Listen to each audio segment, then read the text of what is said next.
Olá, crianças! Tudo bem com vocês? Mais uma aula de arte no ar e hoje eu vou pedir para você separar material bem simples. Uma folha de papel ou caderno de arte, o que você tiver disponível, e os lápis que você tem usado, lápis de escrever, lápis de cor, giz de cera, o material que você tiver à mão. Vou dar um tempo para você se organizar e a gente já começa a nossa aula.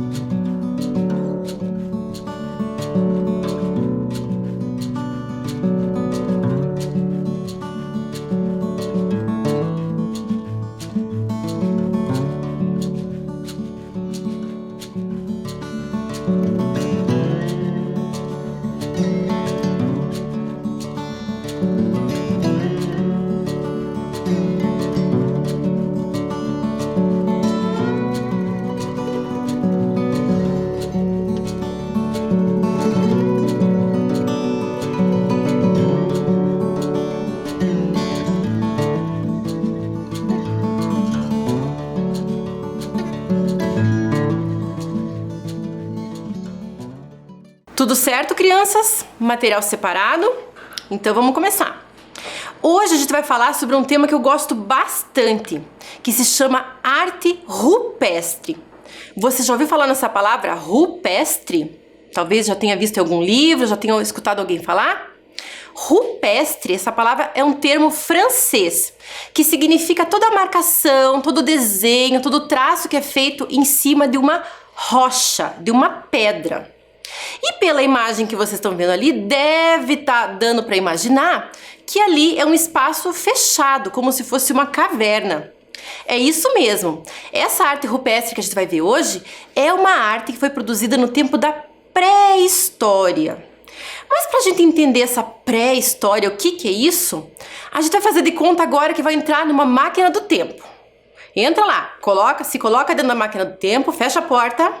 Liga o botãozinho, a gente vai voltar no passado. Muito longe. É um passado tão longe, vamos ver se vocês conseguem imaginar. Não tinha carro, não tinha casa, nada disso. Somente a natureza e as pessoas que habitavam nela. Consegue imaginar? Só isso, as pessoas e a natureza ao redor. E essas pessoas não sabiam fazer casas, não sabiam construir nada. E é claro que a gente sabe que o ser humano, esse nosso corpo, a gente precisa de proteção, a gente precisa de abrigo. Onde será que essas pessoas buscavam proteção? Isso, nas cavernas, um lugar protegido do frio, da chuva e tudo mais. Com o passar do tempo, eles foram criando outras formas de conviver nessa caverna e de criar arte a partir de coisas que eles foram vendo, foram descobrindo. Mas na verdade o que ajudou muito isso foi a descoberta do fogo. Quando esse homem lá da pré-história descobriu o fogo, tudo mudou. Tudo ficou mais fácil e eles conseguiram manipular as coisas de um jeito diferente. Lá nessa arte que a gente vai ver um pouquinho, lá na arte rupestre, quando eu falei também para vocês que são pinturas, mas também a gente tem gravações. Então não são só pinturas, também são gravações que eles faziam marcando a pedra, fazendo desenho na pedra. Então ali vocês estão vendo 4 imagens bem bacanas de gravações que foram feitas na pedra. Isso é muito bacana, muito interessante. E a gente já vai analisar um pouquinho que tipo de desenho que eles faziam, o que eles queriam dizer com isso. Quem vai ajudar a gente a entender essa história é o Arthur. Ele vai contar direitinho pra gente como é que era essa arte da pré-história. Vamos lá? Arte rupestre. Você já ouviu falar de arte rupestre? Hoje vamos contar um pouco do que é isso. Há muito tempo, tudo era bem diferente do que é hoje. Não existiam cidades, nem casas, nem organização de pessoas como conhecemos hoje. Os homens habitavam as cavernas para se proteger do tempo, mas principalmente dos animais selvagens. Não existia o fogo, portanto as noites eram extremamente escuras. tendo como iluminação apenas a lua e as estrelas. Imaginem como deveria ser assustador quando a noite caía. Eram os homens pré-históricos. Mas quando falamos homem, nos referimos à espécie humana. Assim que o fogo foi dominado, as coisas mudaram bastante. Os alimentos podiam ser cozidos, o frio amenizado e os animais afastados durante a noite. Os homens então retrataram nas paredes das cavernas imagens que representavam o seu dia a dia, como a caça, pesca, defesa, guerras e rituais. Para isso, utilizaram artefatos produzidos com a lascagem da pedra, ossos e madeira, pelos de animais e as próprias mãos como pincéis, e tintas feitas a partir de pigmentos extraídos de carvão, terra, flores, raízes, dentre outros, e misturado com sangue de animais, resina de árvores, clara e gema de ovos, para evitar que escorressem. Essas imagens atravessam o tempo, preservadas mundo afora, e se tornaram os primeiros museus do mundo. Podemos encontrar registros de arte rupestre na França, Espanha, Áustria, Argentina, Austrália, Sibéria, Alemanha, Norte da África e, claro, no Brasil, como Piauí, Paraíba, Mato Grosso, Minas Gerais, Santa Catarina e Paraná. O Piauí tem o maior número de sítios arqueológicos de arte rupestre do mundo. E a arte rupestre não conta apenas como pinturas e com linhas, cruzes, pontos, círculos e espirais, mas esculturas e cerâmicas. E apesar de parecerem simples, são uma forma de expressão artística preciosa, que carregam significados complexos de interesse de muitos pesquisadores. Alguns desses pesquisadores são os arqueólogos, que estudam as descobertas de sítios arqueológicos e desvendam mistérios que permeiam nossa própria história. Vamos conhecer um pouco mais dessa arte?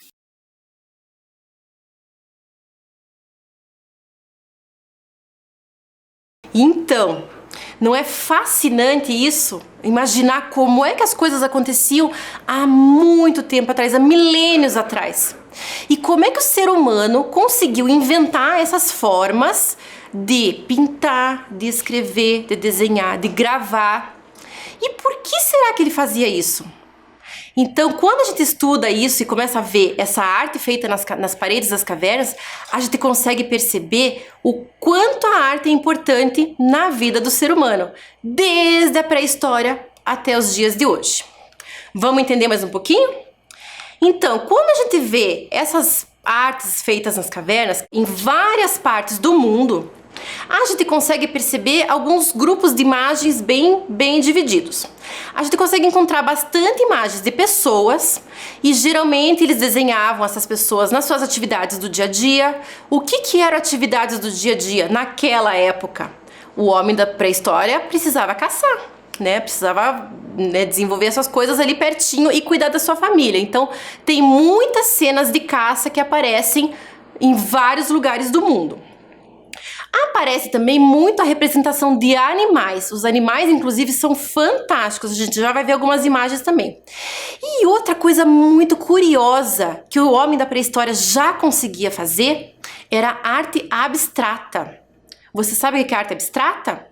Quando a gente pega alguma imagem, algum desenho, algum grafismo que está muito longe do que a gente conhece como real, como alguma coisa que a gente conhece. E eles já tinham essa capacidade de inventar símbolos, traços e outras coisas diferentes. Vamos ver um pouquinho então?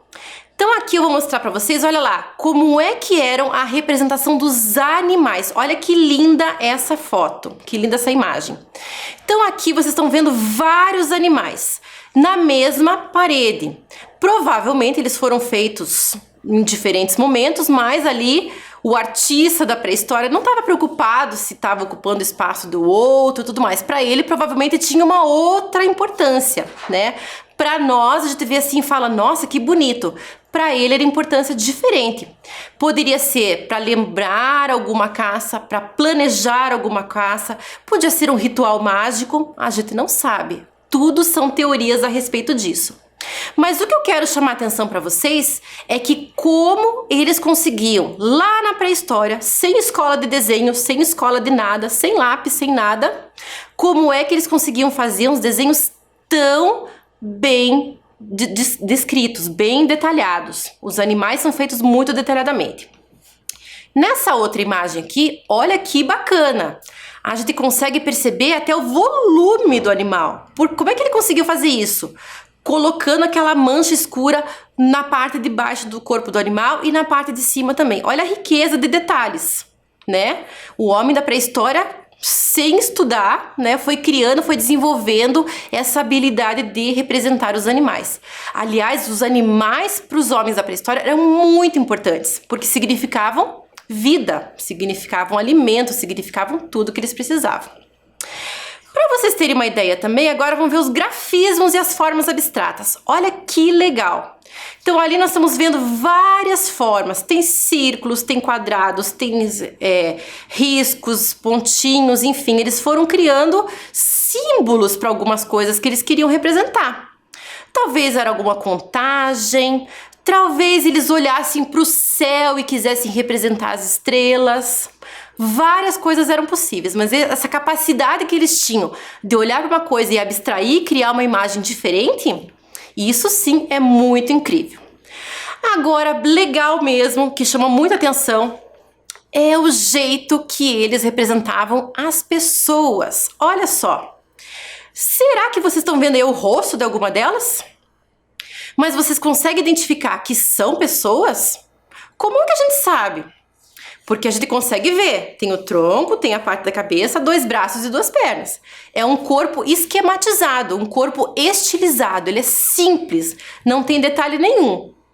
Às vezes aparece ali, parece um adorno, ou poderia ser um cabelo, como aquela figura do meio ali. No mais, tudo muito simples e eu não consigo identificar nem olhos, nem nariz, nem boca. Porque isso para eles, acho que não era importante. Lembro dos animais que eles retratavam? Os animais eram muito mais detalhados do que as próprias pessoas. Provavelmente para eles era muito mais importante os animais. Aqui em outro lugar, uma outra representação.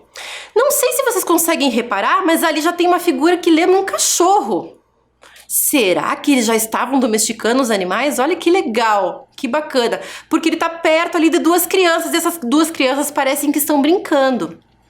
Olha que bacana. Então ali também tem os caçadores, enfim, eles vão colocando as cenas mais ou menos muito próximas uma das outras.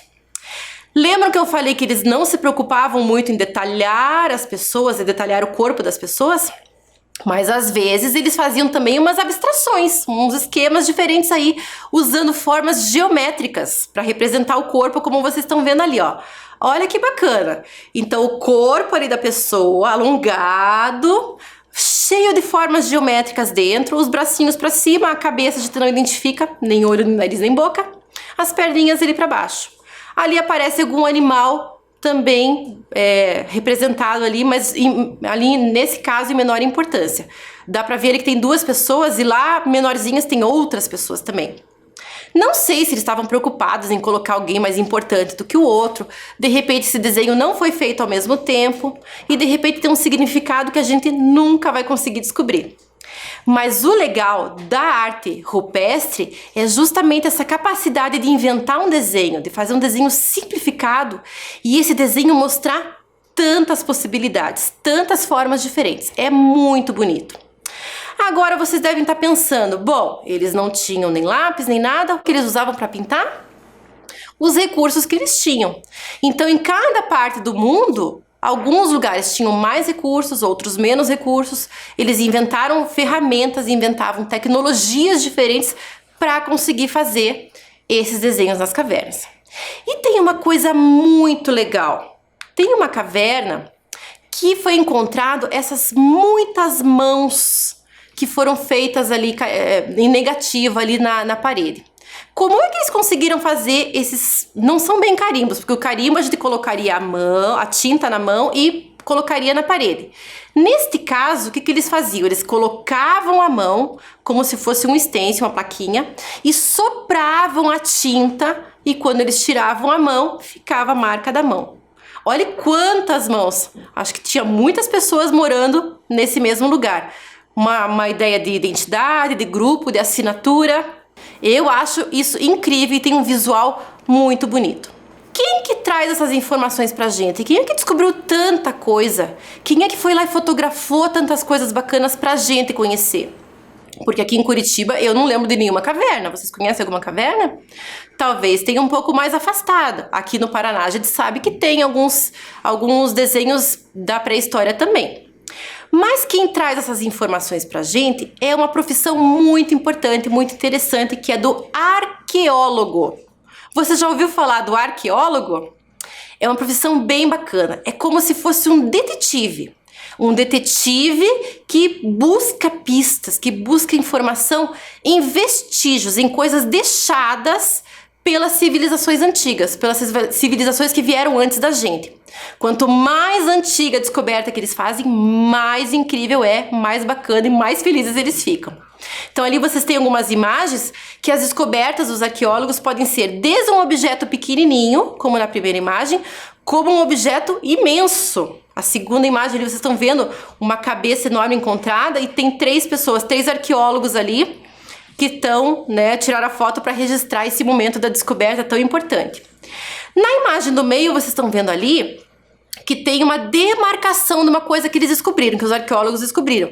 Às vezes, para descobrir esses vestígios, eles precisam escavar, eles precisam tirar um pouco de terra para descobrir o que estava escondido lá com a passagem do tempo. Aí eles precisam proteger esse lugar e coletar as informações. Eles chamam esse lugar de sítio arqueológico, quando eles demarcam uma área para estudar e nessa área tem as informações que eles precisam. Então, o sítio arqueológico é uma palavra que a gente vai escutar daqui a pouco. E na última imagem ali também tem uma coisa mais... o espaço ocupado, uma coisa já de outra época, já foi construída, já foi colocada as pedras construídas, porque com o passar do tempo, esse homem da pré-história foi aprendendo a mexer com a natureza, mexendo e construindo outras ferramentas, e isso foi levando a uma evolução. Nós estamos aqui hoje com toda essa tecnologia que a gente usa, graças à evolução do homem da pré-história, ok?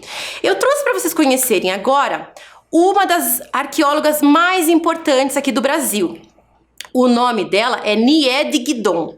E ela fez uma pesquisa tão importante aqui no Brasil que ela conseguiu construir um parque, o Parque da Capivara, Serra da Capivara, que fica no Piauí. No Piauí a gente tem a maior reserva, a maior concentração de arte rupestre do mundo. Vamos escutar um pouquinho que ela vai contar pra gente o que ela descobriu lá. E toda essa diversidade estilística gerou entre nós arqueólogos assim uma discussão. Por que isso aqui? Por que esse sítio tem essa diversidade e nos outros você tem ou o estilo que nós chamamos Serra da Capivara ou então o Serra Branca? O Serra da Capivara qual seria? O Serra da Capivara são as figuras que têm o corpo totalmente preenchido. Essa figura, aquela ali, preenchido pelo pigmento vermelho. Esse ali, né? Pelo pigmento vermelho ou de outra cor, né? E o Serra... O amarelo ali. E o Serra Branca são aquelas figuras que têm o corpo todo cheio de desenhos geométricos no interior. Sei, como aqueles ali, por exemplo. Como aqueles lá, entende? Então, a discussão começou, por que é que isso existe aqui? E esse sítio... Os da Serra Branca seriam esses aqui? São esses daí, com esses... Você tem representações humanas, representações de animais. Ali você tem um belíssimo veado, Serra Branca. E o que é interessante é que esse desenho geométrico no interior dos corpos nunca se repete, cada vez é uma criação. E esse sítio, ele caiu, era um bloco que estava assim, quando eles pintaram isso daqui, ele estava de pé. E aqui na frente havia blocos com gravuras que nós levamos para o museu para poder escavar, não é? E essa caída desse bloco tem mais ou menos entre 3.700 e 4.000 anos. Quer dizer, a erosão fez com que isso daqui caísse, porque até 10.000 anos atrás, esta região era muito úmida, havia grandes rios. Nós temos aqui até figuras de boto. Aqui temos uma figura de boto que está por aqui. Então, o que acontece? Aqui, o boto. E são várias as figuras de boto, não é? Sei. Aqui é uma região essa aqui, né? onde até hoje nós temos espécies vegetais e animais da floresta amazônica. E na parte sul temos da Mata Atlântica, quer dizer, até 10.000 anos atrás esses dois biomas se encontravam aqui, não é? Por isso que nós temos representações de veados que hoje não existe mais na região, aqueles veados galheiros, animais que não podem mais viver aqui como a capivara por causa da falta de água, né? Então, essa discussão, por que é que aqui nós temos esses diferentes estilos? Então, saíram duas propostas. Anne-Marie que dizia que isso daqui podia ser uma escola, onde os jovens, ao serem iniciados, vinham aprender a desenhar aqui. Então, ao longo dos milênios, foram aparecendo esses diferentes estilos. E aí eu disse, não, para mim isso aqui era o museu deles. Eles pegavam um exemplo de cada coisa e punham aqui, que era o museu, para um dia nós chegarmos aqui e encontrarmos isso tudo, né? Mas realmente é um sítio extremamente interessante. Você tem pinturas somente pretas ali do lado e você tem essa diversidade de técnicas de desenho, de pintura e essa diversidade de motivos, né? Seja a hipótese da escola, seja a hipótese do museu, isso pressupõe pessoas numa sociedade organizada. Como é que você imagina que eram essas pessoas? Você imagina essas pessoas misturando os pigmentos? Olha, não só pelas pinturas, mas também pelos materiais que eles tinham de pedra lascada e de pedra polida, depois de cerâmica, a tecnologia que eles têm, e tem peças aqui que são idênticas àquelas que você tem na África, na França. Existem peças aqui que eu, com os anos que eu tive de estudo, não sou capaz de fazer igual. E um colega meu francês, que é o maior especialista francês hoje em material de pedra lascada, ele disse, olha, ainda preciso uns 15 anos para ser capaz de fazer isso.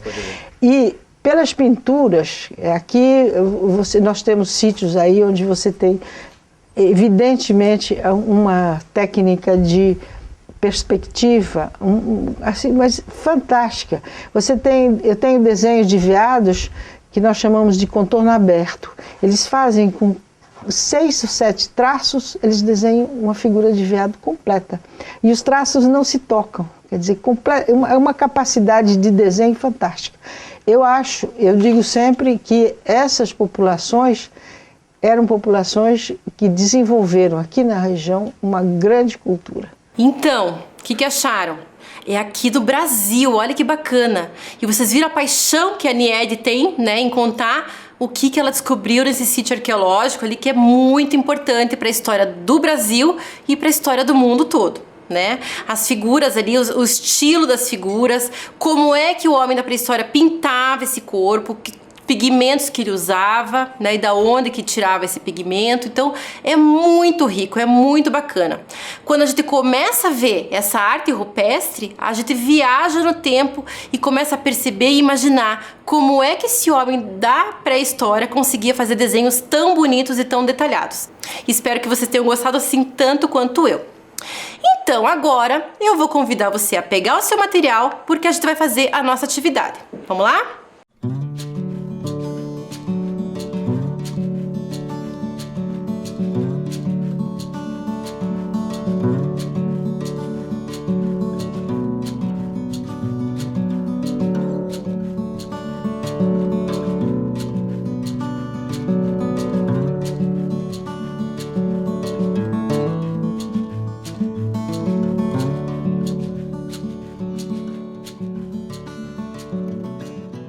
Vamos lá então, crianças, eu tenho uma atividade para propor para vocês. Eu vou lembrar com vocês as imagens que a gente viu do esquema do corpo humano lá.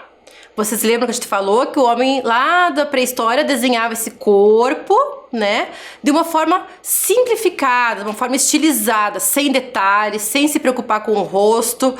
Vocês estão vendo ali na segunda imagem que a cabeça até é um pouco meio geométrica, lembra ali um quadrado, tem só uma linha ali no meio, talvez representando o nariz, e olhe lá, né? A forma de representar o corpo humano lá naquela época era muito diferente. Então a minha atividade para vocês agora é a seguinte: pegue lá o seu caderno ou a sua folha que você tenha. Se você quiser dividir ao meio, pode dividir.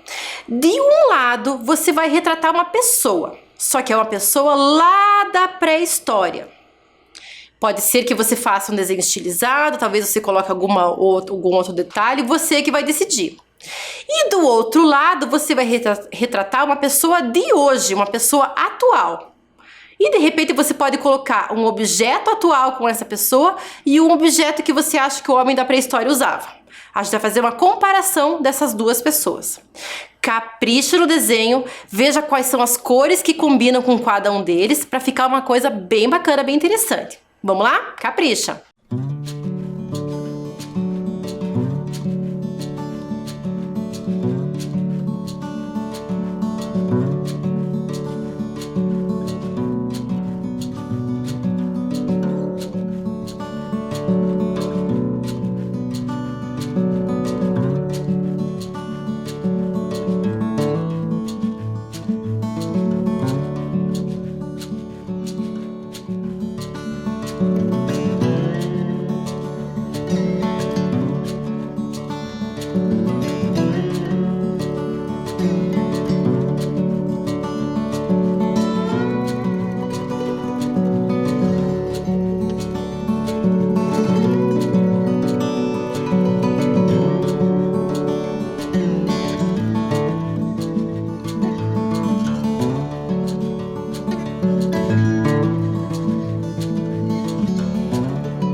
Então, gostaram de fazer atividade?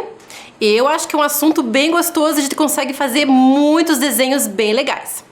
Mas para a próxima aula eu vou pedir para você separar alguns materiais e um pouco diferentes também. Vou pedir para você procurar durante a semana ou até a próxima aula um pacote de pão. É usado mesmo. Se vocês vão lá na panificadora, compram os pãezinhos e vem naquele pacotinho de papel, você, depois que comerem o pão, você guarda esse pacotinho de pão para vocês usarem na próxima aula. Uma amassadinha mesmo, desse jeito que a gente vai usar. Se tiver alguma coisa escrita, também não tem problema. Vou pedir para vocês providenciarem uma lata de qualquer tipo, mas não muito grande, de preferência limpa e vazia e com tampa, para a gente fazer uma atividade bem legal. Se você tiver gravetos ou palitos para a gente poder usar também, os lápis de cor, giz de cera e lápis de escrever que a gente já usa, algum pigmento natural, alguma tinta, alguma corzinha natural. Pode ser um pedacinho de carvão, pode ser uma verdura como uma beterraba, um pedacinho de tijolo quebrado, o café, o líquido do café, depois que esfria, pode ser qualquer uma dessas coisas e de repente você faz aí uma ideia aí na sua casa de outras coisas que possam ter cor, que possam soltar um pigmento também. Vou pedir para você separar uma bandejinha de isopor ou uma tampa de caixa de sapato, não precisa ser nada muito grande, e areia ou terra que consiga cobrir essa areia, essa tampa ou essa bandejinha um pouquinho assim, não precisa encher demais. Uma porção já tá bom para nossa atividade. Eu espero que vocês tenham gostado dessa aula e até a próxima!